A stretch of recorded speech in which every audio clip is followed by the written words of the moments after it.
David Savage, a.k.a. Diz, and this is The Force Always. Okay, so welcome to the show. This is, once again, some Star Wars news by yours truly. Let's get on with it. Star Wars news. Just to let you know, later on in the show, in the review section, I'll be giving you the Clone Wars Episode 2, a Distant Echo review later on in the show. So stick around for that. That's the Clone Wars Episode 2, a Distant Echo review later on the show in the review section.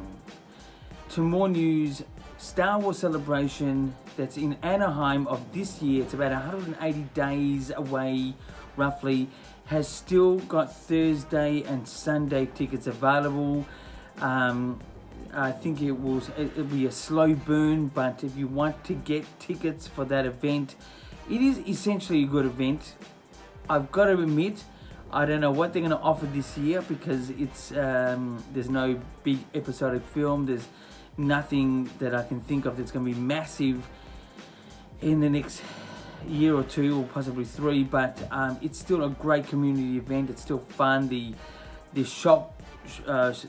showroom is amazing. The actual Star Wars shop itself it's a bit overrated, but it's okay. Be sure you have all your credit card information that will comply with the actual credit card machines there if you're going to use that, because I had some trouble there last time. But essentially it's a good fun time. But so Thursday and Sunday tickets are still available. To more Star Wars news, which is not exactly Star Wars news, but Bob Iger, the CEO of Disney, stepped down effective immediately a couple days ago, and a guy named Bob Chapek, I think it is, Chapek, is taking over straight away. No real big moves have been made as yet. Things could be happening within the Star Wars universe we don't know. Like, you know, maybe Kathleen Kennedy. Not that I'm wishing for that to happen. I think she's actually good. I don't know if she's great for the position for Star Wars, as it's been a bit disgruntled, but at the same time I think she's still an asset, and she, from what I can tell, seems to be a lovely person. I know that's a bit unusual coming from a Star Wars hardcore fan, but I'm got nothing against her. But anyway, so the big move, Bob Iger has stepped down. He's still going to be a part of Disney, but not as the CEO. He'll be there till the end of 2021. So yeah, that's that news. And also the big reveal this week was, was a real sort of possible excitement called Project Illuminus. It really was a big exciting build-up for a couple of days there. Then it really, in my opinion, was a bit of a letdown. Not great, but it's all about some books coming out under the title High Republic. It's set about 400 years before The Phantom Menace, so it's going backwards yet again. Yeah, so that's something to look forward to. The main big Star Wars authors will be there. Claudia Gray writing some stuff, things, etc.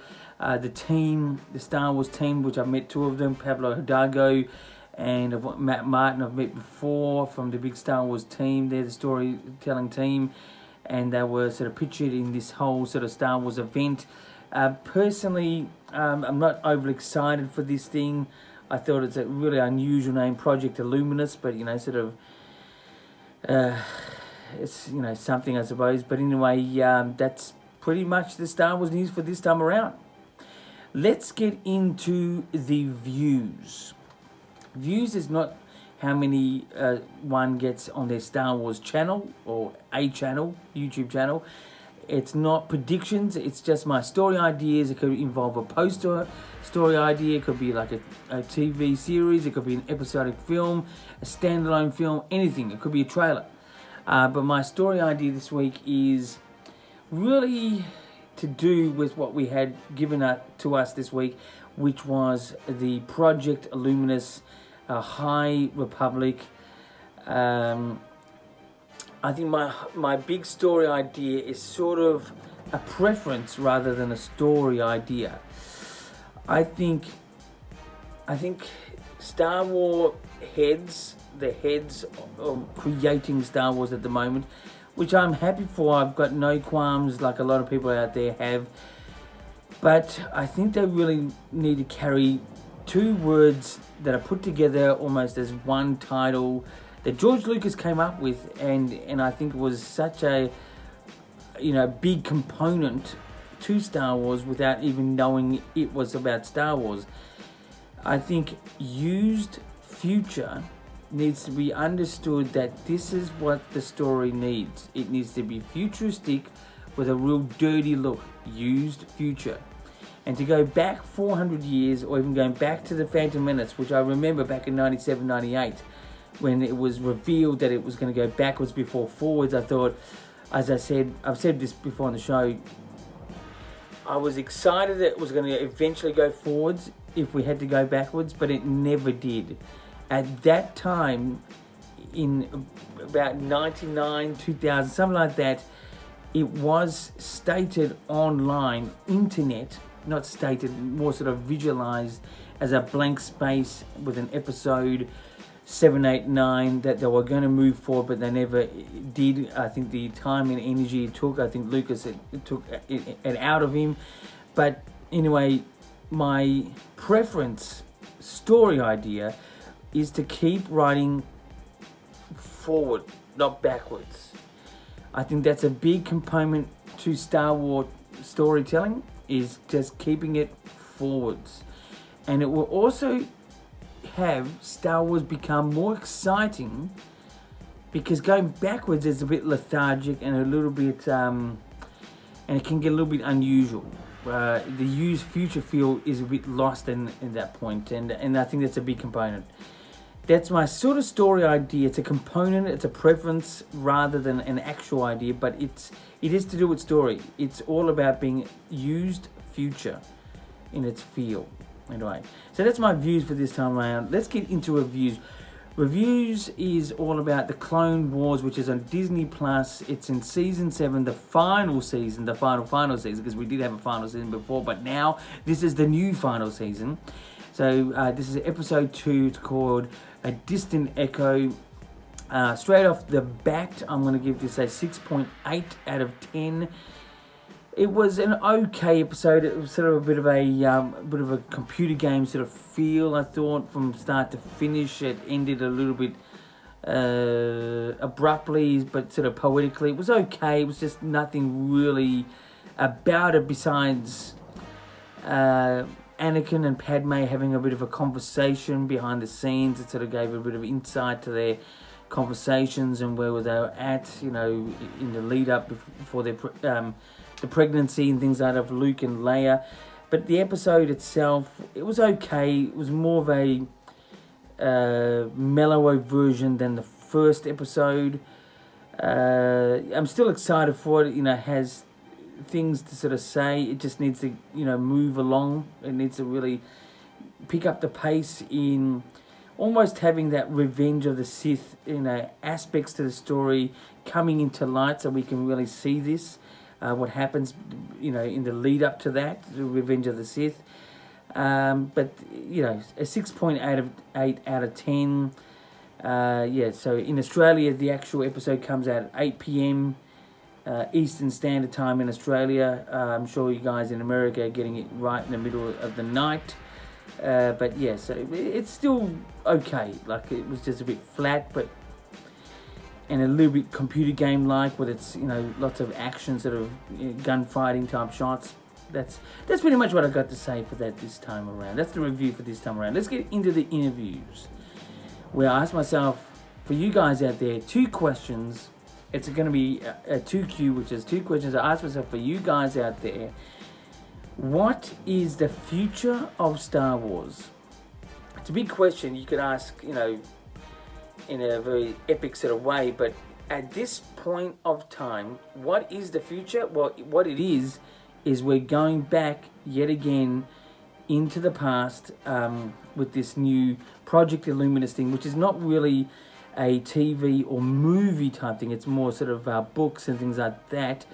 But going back in the past is just not the direction we should be going. But that's where we're going. That's the future of Star Wars. That's the question. That's the answer. We're going back 400 years before Phantom Menace. And I also think, I know this is going to sound very unintellectual of myself, but I think Star Wars essentially is TV, essentially movies, but it can be TV. It's a visual sort of sound experience. The books are great, comics are great, but to have such an announcement for such a thing was probably a little bit over the top of nothing, but it's the whole direction of the story going backwards that's the future of Star Wars. The future of Star Wars is going backwards. That's right now. Anyway, now my second question: what should Star Wars be doing for its future?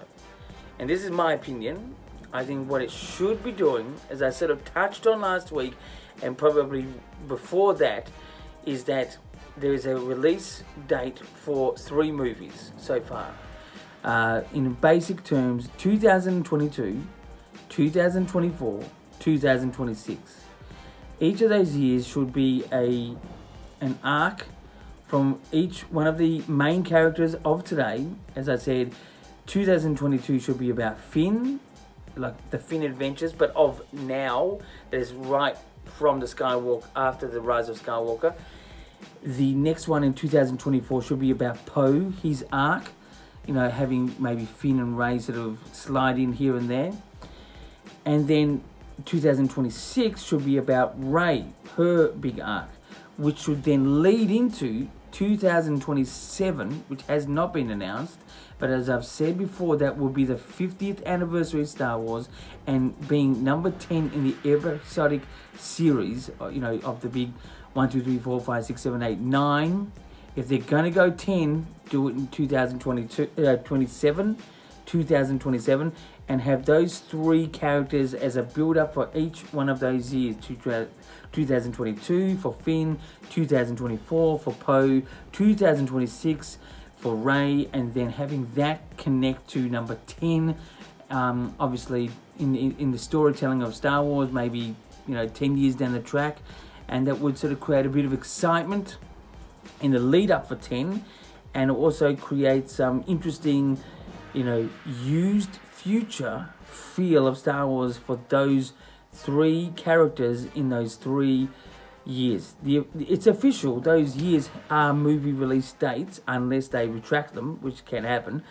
But that's what I think should happen for the future of Star Wars. That's what I think. Anyway, so that's the Star Wars news, views, reviews, and interviews this week. I'm here on a weekly basis. Please subscribe to the channel, The Force Always, only on YouTube. Please, send me a message via Instagram, which my details are down there, or even Twitter, or even YouTube itself. I can answer them in whatever way you want. And until next time, from the state that I live in, Melbourne, Australia. We are technically here in summer, and it is freezing here at the moment. It's amazing. But anyway, until next time, keep rocking.